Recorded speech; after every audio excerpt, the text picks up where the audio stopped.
cila është mënyra më mirë për ta menaxhuar një moment delikat prindit kur fëmia ka nisur të ketë temperaturë të lartë, të ketë edhe simptoma të tjera që ju i shpjeguat pak më parë, mund të ketë edhe probleme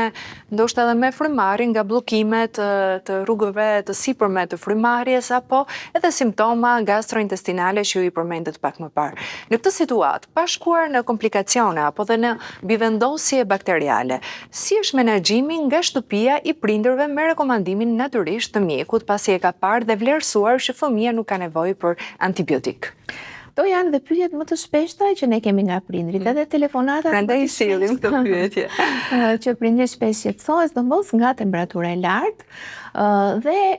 synojnë me çdo kusht ta ulim dhe ne gjithmonë themi jo, kujdes, prisni se temperatura nuk është armiku, temperatura është aleati, është një nga ato gurët e parë të rrugës që organizmi shtron për të luftuar këtë infekcion, këtë virus, këtë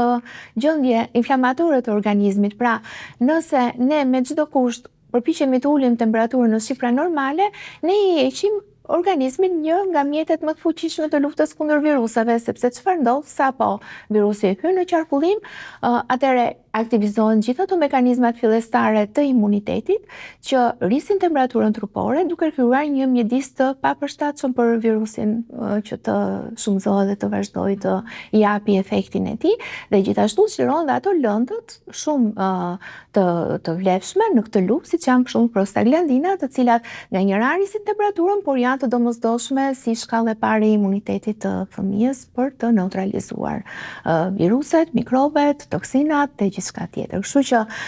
ne në qoftë se do është parë me prova dhe me studime që nëse ne ndryrim shumë shpejt dhe shumë fort për ta ulur temperaturën në shifra normale, ne zgjasim kohëzgjatjen e sëmundjes. Pra fëmia do zhvillojë episode të tjera të vazhdueshme dhe në qoftë se një temperaturë mund të zgjaste 3 ditë, mund të shkojë 5 ditë. Deri kur mund ta tolerojmë temperaturën? Deri në sa gradë? Ne rekomandojmë që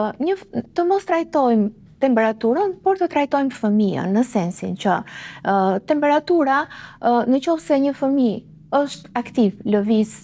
luan, bën çdo aktivitet, ushqehet mirë, vrakon dhe nuk e kupton që ka temperaturë fort. Realisht temperatura është 38 dhe më lartë, atëherë ne edhe mund ta lëmë fëmijën dhe me 38 e gjysmë, dhe me 39 ndonjëherë kur fëmia është aktiv.